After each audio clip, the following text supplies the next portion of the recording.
concept of integration in relation to that then. So, I mean, I've been very much influenced and inspired by Jung. And I suppose it's Jung that's helped me develop some sort of new understanding of where the implications of the Buddhist ideas take us. So the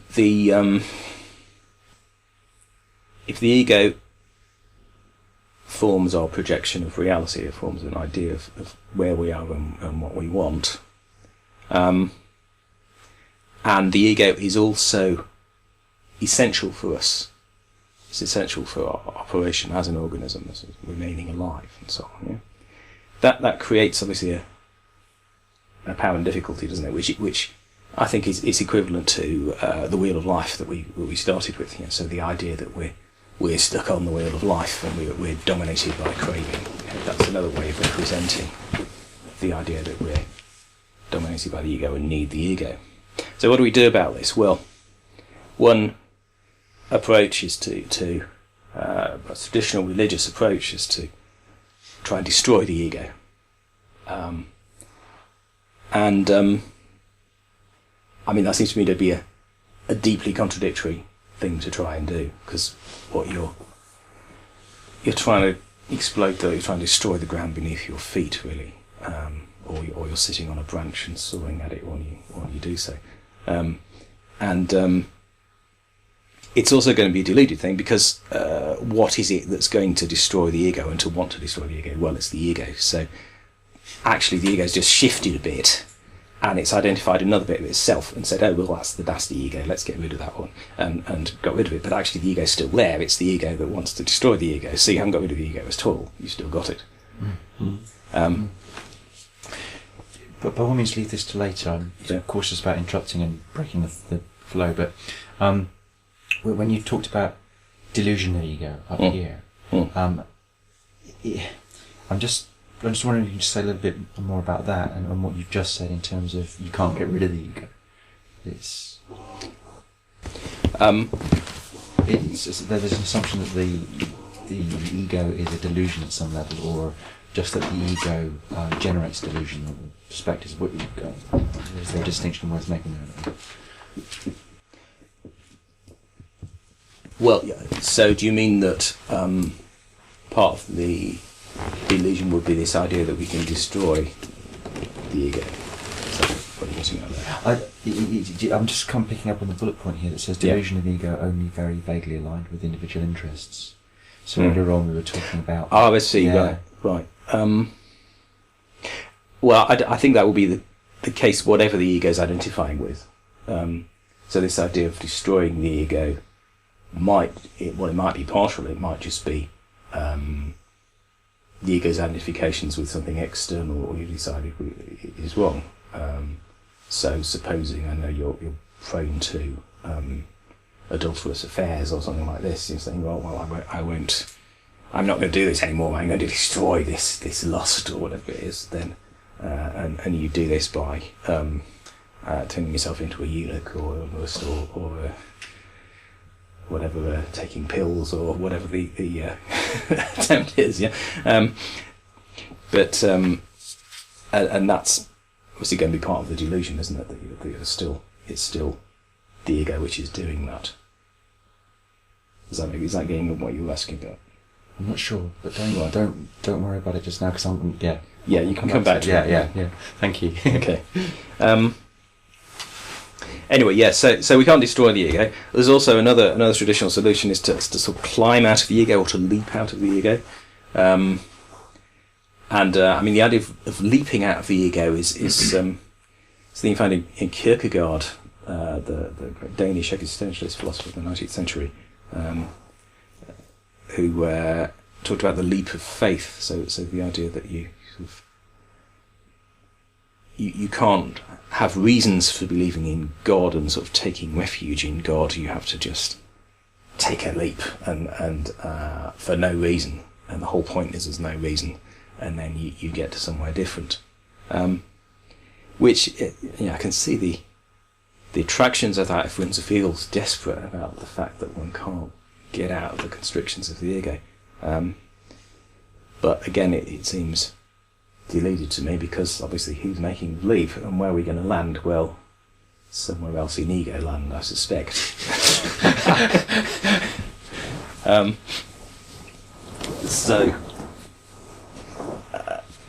I guess the all these kinds of approaches just assume some kind of metaphysical standpoint beyond experience. So rather than thinking, well, what can we do within our experience, they're putting a bigger model, including God, for example, outside that, and trying to look down at ourselves, but actually it's us looking down at ourselves. Mm. But so that's the issue with trying to get beyond the ego. But there's an alternative problem, which is the assumption that we're stuck with it, and so we just got to live in an egoistic life, and that's I would associate with relativism, and also with defeatism, really. So the idea we can't do anything about it, I would suggest, is just as deluded in a sense, or limited. And the reason for that is that the ego isn't fixed. I mean, the very nature of the ego, we've been saying, is that it constantly changes, and the problem is that it thinks it's fixed, but it isn't.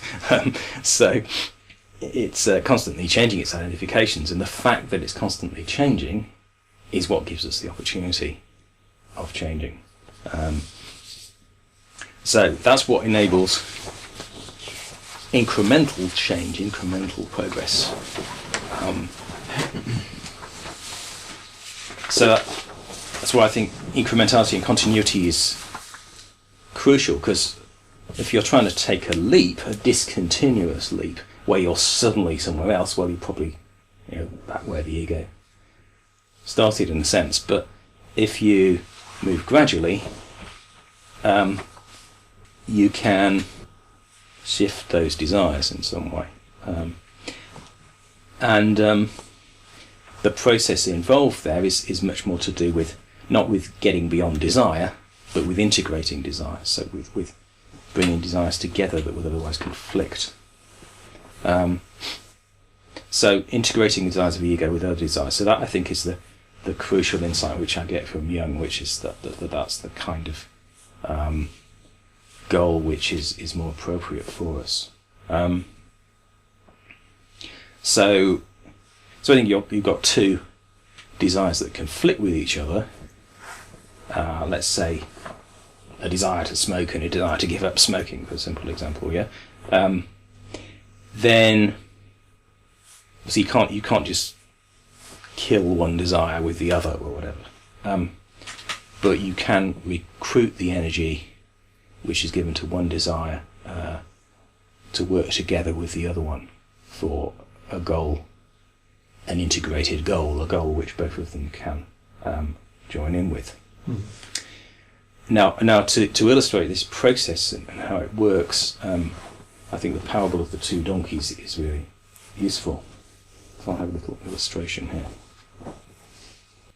So this was, as you can see, it's been used by pacifists for as a pacifist fable by Quakers specifically, but again has a wider currency. So as we can see, those two donkeys want different things, and they're conflicting with each other. What they have to do to overcome the conflict is change their model of the situation. When they change their model, they can both fulfill their desires. And that's a really simple illustration of how really any set of desires can be reconciled. In a way, I suppose it's an especially simple example because the two donkeys both want similar things, and the example, the situation is relatively straightforward. But the same basic process could apply to any two sets of desires, I think. So obviously, if you think of the two donkeys as being, let's take my earlier example of wanting to smoke and wanting to give up smoking. Now there the answer isn't going to be a compromise in quite the same way as it is with the two donkeys. I suppose if one side of you wants to smoke 20 a day and the other wants to give up altogether, then smoking 10 a day will be progress of some kind, but probably longer term sustainable progress to get both those desires working together will actually be to give up. And that's because wanting to give up is a more sustainable model in the longer term. So that means that the side of you that wants to smoke 20 a day has to grasp in the longer term that, well, that desire itself is not bad, but the kinds of things that you want, the kinds of satisfactions that you want from that smoking will be better gained in the longer term, directed at other things. So, and obviously that's the tricky bit, is that shift of model and sort of recruiting those other desires into that shift. So some kind of reconception of the situation is needed in a way that can harness both the conflicting desires, or competing desires, and that new view of the situation is what I would call a more objective view, coming back to what we were talking about yesterday.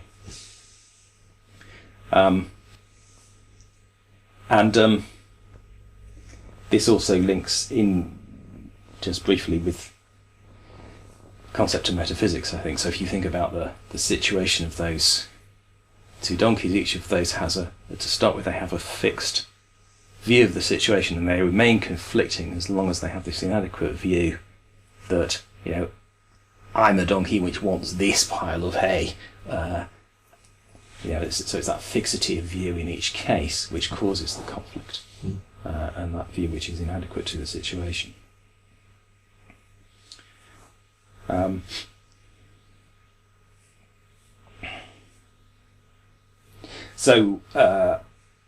Although in some cases a resolution of conflict might look like a compromise, in fact it might be a compromise, in other cases it might not be a straightforward compromise. It might be more complex because the more important thing is that the conditions will be addressed, the conditions which those desires need for their fulfillment in the longer term. You can also understand this model in terms of dialectic. So dialectic is a traditional philosophical model for the process of integration, really. So if you've got two opposing forces, they're usually known as the thesis and the antithesis, and they achieve a synthesis. So if those two opposing forces are brought together, those can technically be known as a synthesis. Now, dialectic is used in different ways in philosophy at different times by different thinkers. So I won't go into that in detail, but we can discuss it later if you want to. In that process of integration, the ego isn't destroyed, but the ego is stretched a bit. So I think it's stretched a bit, both because the model or the set of beliefs we're working with gets a bit bigger. It takes into account a bit more of what's going on, and also the desires become more sustainable desires and more fulfillable desires. So if you change your model of the situation, then you can, to be more objective, then actually you're more likely to succeed on the whole, in general, on average. Doesn't mean it's a ticket to fulfilling all your desires completely, but it will. It's more likely on the whole to create the right conditions for doing so. So the ego isn't destroyed, but it becomes stronger and becomes more objective. I think we can all experience that also in a micro form in meditation. So, in a sense, every time you meditate, we're going through this process. So we encounter desire to meditate, desire to think about other things, and pretty soon, and certainly whenever I meditate, I encounter a desire to do other things, or to think about other things. And obviously the skill is to not just repress that desire to think about other things or to do other things, but to relax it and coax it into the meditation, into the process of the meditation. And so that's where, okay, so meditation, obviously physical relaxation is important, because in the process of physical relaxation, the ego identifications become somehow softer, more malleable. Now I think that's related to the question of meaning, and the fact that which I'll talk about more tomorrow, that our identifications with particular ideas or symbols, if they're more centered and we're more relaxed, become closer to the body, so they become more embodied sort of identifications rather than very abstracted ideas. So in general, I think it's easier to integrate ideas which we recognise as embodied or experience as embodied. So meditation can in itself demonstrate that for us, I think, and it can also demonstrate that incremental progress in integration is possible. Each time we manage to get going in meditation, where we create a bit of momentum, a bit of concentration, and that obviously makes it okay for a while until a new conflicting energy comes up. We have to deal with that, and so on. But each time we're making a little bit more of a contribution towards that momentum, towards integration. Okay.